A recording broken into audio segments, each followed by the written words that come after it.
Assalamualaikum Buya. Gimana hukumnya jika seorang lelaki menikahi seorang perempuan dengan mahar palsu? Keluargaku ada yang menikah dengan mahar emas, tapi ternyata emas palsu dan tidak menggantinya sampai sekarang.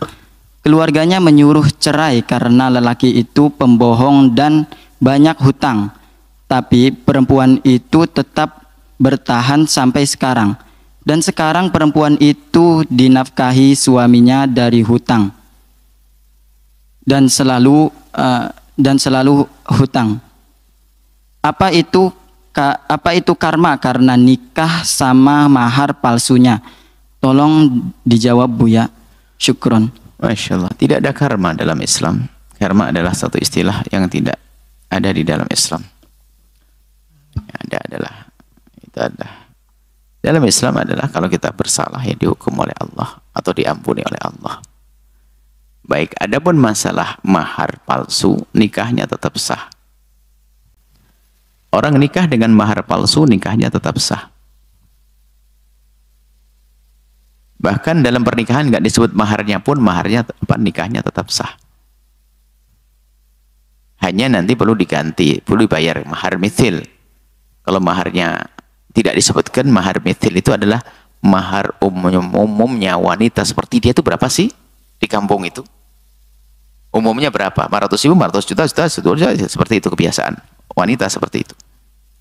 Adapun kalau dia adalah emas palsu, ada dua kemungkinan. Bisa jadi laki-laki tersebut juga tertipu karena saking semangatnya ingin belanjakan buat istrinya, beli ke toko emas.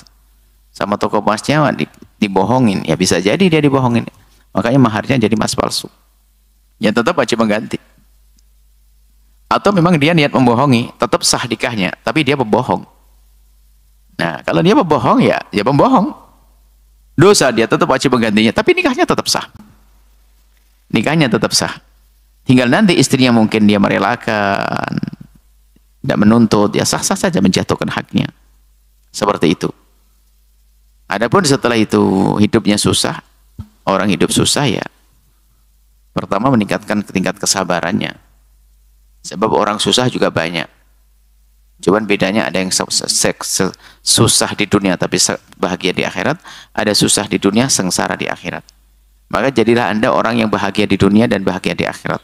Kalau ternyata harus sedikit ada sengsaranya di dunia, ya di dunia, tapi jangan sampai di akhirat. Maka siapapun yang susah dalam hidupnya, jangan sampai dengan kesusahannya mengambil yang haram.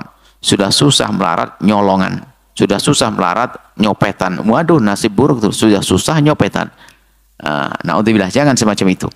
Adapun kalau itu karma, bukan. Itu bisa saja untuk pengangkatan derajat atau penghapusan dosa.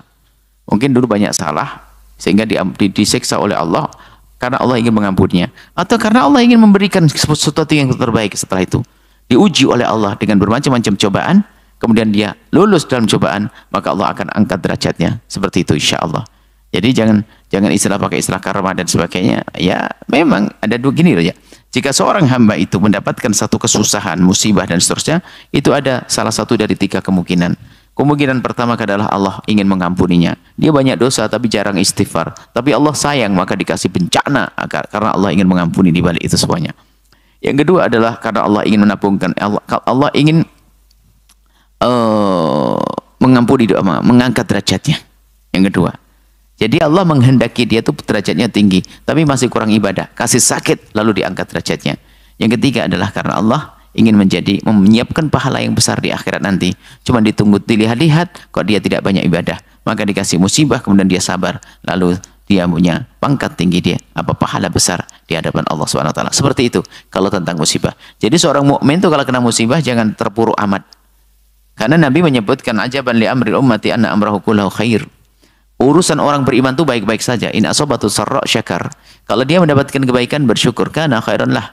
Itu lebih bagus dari dia. Wa in asabatu dharra, kalau mendapatkan musibah sabar, dia sabar, wa kana khairan lah. Itu baik baginya. Maka orang beriman selalu baik-baik saja. Maka jangan berkeluh kesah. Yang penting jangan jahat, jangan zalim, jangan ambil hak orang lain, jangan berbohong, selesai. Allah a'lam bishawab.